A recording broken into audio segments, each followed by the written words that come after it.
Vous êtes dirigeante ou dirigeant de TPE?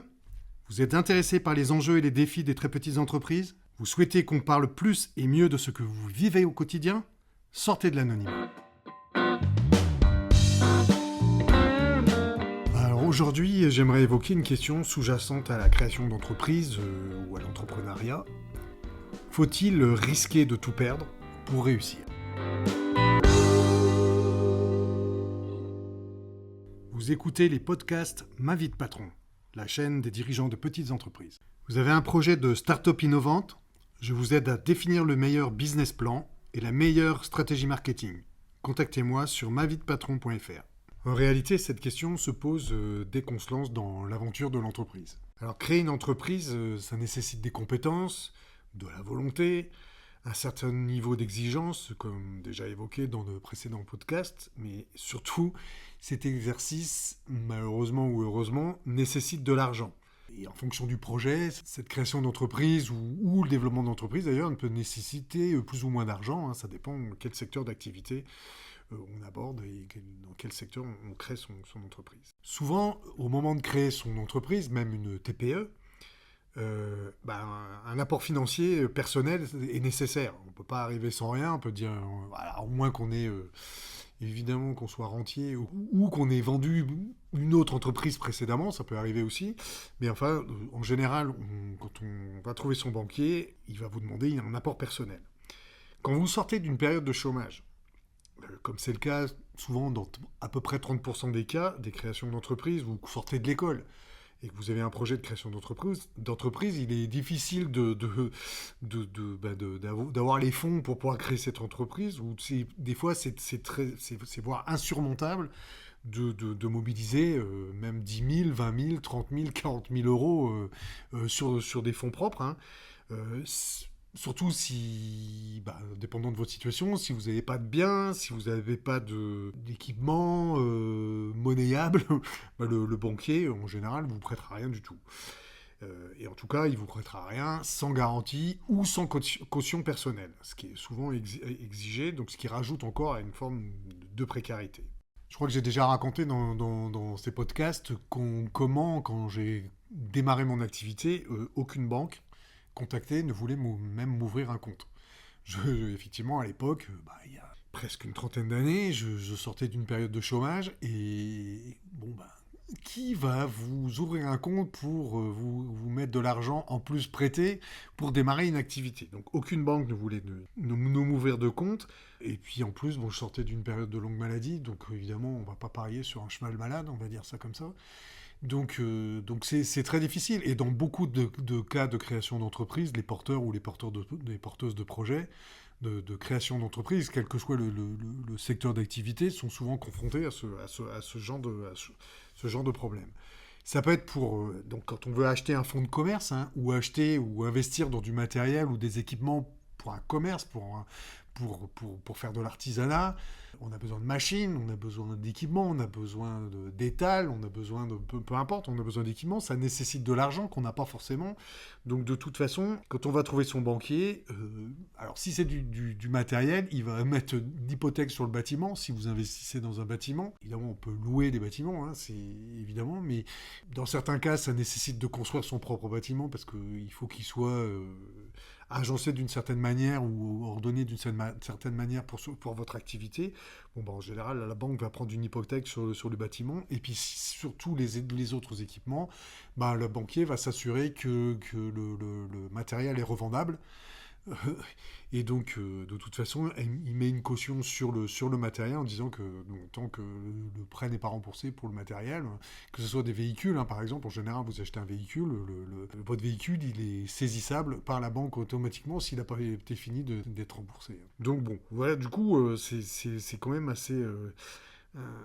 assez compliqué de démarrer une entreprise ou de démarrer une activité quand on a toutes ces contraintes financières au-dessus de la tête qui handicapent en tout cas le démarrage dans de bonnes conditions de l'activité. J'ai même vu à des moments, j'ai vu non loin de mon entreprise des entreprises en faillite qui étaient visitées par des charognards on peut appeler ça comme ça, je ne donnerai pas les noms des charognards, ni les activités des charognards, venir récupérer ce qui était récupérable dans les équipements de l'entreprise. En l'occurrence, c'était une entreprise dans le domaine de l'informatique. Ben, écoutez, quand il y a des disques durs, des ordinateurs, un certain nombre d'imprimantes et de choses comme ça à récupérer, ben, il y a des gens qui viennent récupérer ça au moment où il faut le récupérer.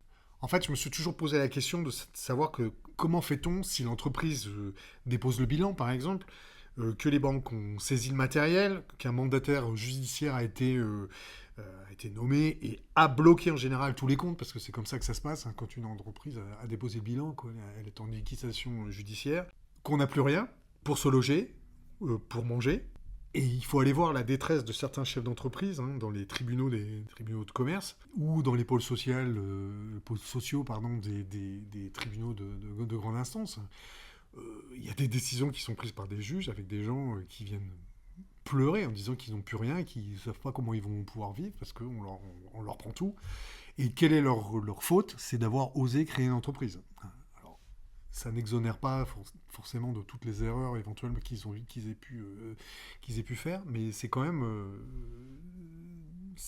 assez stressant et assez affligeant de voir ce genre de choses arriver. Ce qui est étonnant, c'est qu'effectivement, on peut toujours gloser sur le fait que les chefs d'entreprise ou chefs d'entreprise ont fait des erreurs de management, de gestion, peu importe, hein, ça peut arriver, puis ça arrive à tout le monde, que peut-être ils ont sous-estimé le risque, qu'ils ont sous-estimé le marché, que peu importe. Mais de là à les condamner à la précarité, c'est quand même... Enfin, je trouve ça un peu... La condamnation est rude quand même par rapport au risque qu'ils ont consenti à un moment donné de leur vie. Moi, j'ai connu des restaurateurs, enfin en tout cas une restauratrice... qui a mis des années à rembourser des crédits sur un restaurant dans lequel elle avait investi comme activité. Et le restaurant n'a pas fonctionné. Bon, voilà, pour des tas de raisons. On peut arguer qu'il y avait peut-être une mauvaise gestion, que c'était mal, le prix de vente n'était pas assez élevé par rapport, enfin, ou le nombre de couverts pas assez important par rapport au remboursement de l'activité, mais néanmoins, donc ça l'a handicapé, mais pendant au moins une dizaine d'années pour les emplois qu'elle a pu heureusement avoir par la suite. Donc c'est vraiment c'est très handicapant. Pour les entreprises des entreprises innovantes, par exemple, puisque je suis un peu plus spécialiste de ce type d'entreprises, qui sont souvent aussi des TPE, hein, de toute façon, les besoins en investissement sont souvent très importants, parce que quand on va sur des entreprises telles que les biotech, par exemple, il faut monter des laboratoires, donc il y a des équipements qui coûtent très, très, très cher. Je ne connais pas beaucoup de biotech où il n'y a pas un investissement un peu important, mais dans plein de domaines, dans la pharma, même dans les entreprises innovantes, dans l'industrie, dans l'IT, il y a souvent des investissements matériels très importants, et il y a aussi des investissements sur la matière grise, qui est aussi important. Alors ça, les banquiers n'aiment pas du tout, parce que investir dans de la trésorerie, c'est-à-dire de prêter de l'argent sur de la trésorerie pour payer des salaires, ça en général, ils n'aiment pas du tout. Ce qui se passe, c'est qu'il y a souvent des levées de fonds qui sont envisagées, parce que ces entreprises-là passent dans des technopoles ou dans des incubateurs qui les accompagnent. Mais le problème, c'est que même quand on passe par des incubateurs, alors les incubateurs sont souvent managés par des technopoles, mais ça peut être des CCI ou des écoles de commerce ou de ce type de structure. On vous demande d'investir vous-même dans les études marketing, par exemple. Donc, ce qui peut représenter jusqu'à un mois de salaire, hein, voilà, et pas des salaires élevés. Donc déjà, quand on est dans une situation précaire et qu'il faut en plus investir, alors évidemment, il y a des aides pour faire ces études, hein, qui coûtent largement plus qu'un mois de salaire. Mais néanmoins, voilà, vous êtes déjà dans une forme de précarité, vous êtes en train de créer une entreprise, vous allez prendre des risques et on vous demande d'investir.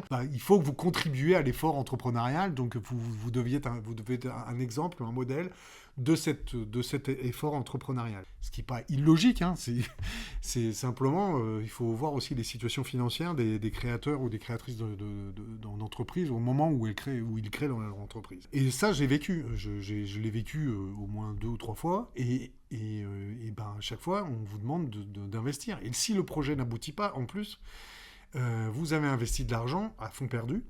Et en général, ben, si en plus vous étiez déjà dans une situation précaire, ben, vous avez perdu toutes vos économies.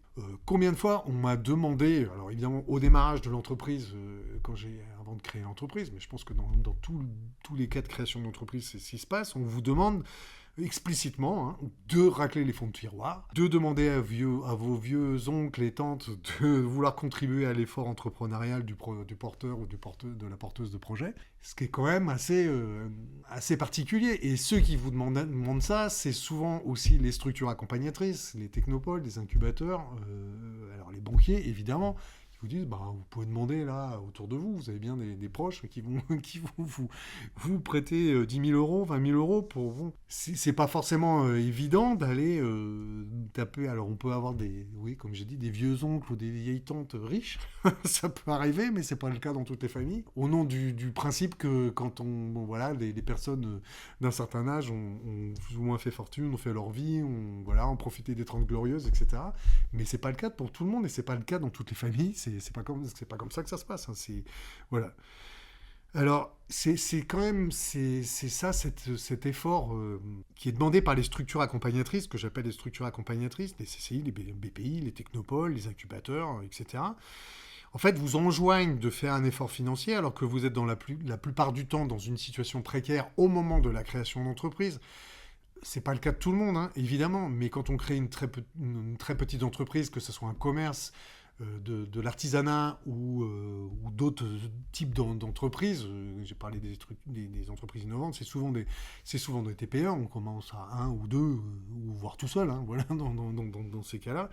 Donc on vous demande un effort financier au moment de la création d'entreprise au nom de l'esprit entrepreneurial. Donc c'est demandé par des gens qui eux-mêmes n'investissent pas dans l'entreprise. Donc ils vous disent, bah oui, faites l'effort quand même. Enfin, c'est quand même, regardez, vous allez créer une entreprise, c'est quand même la moindre des choses que vous investissiez dans votre entreprise.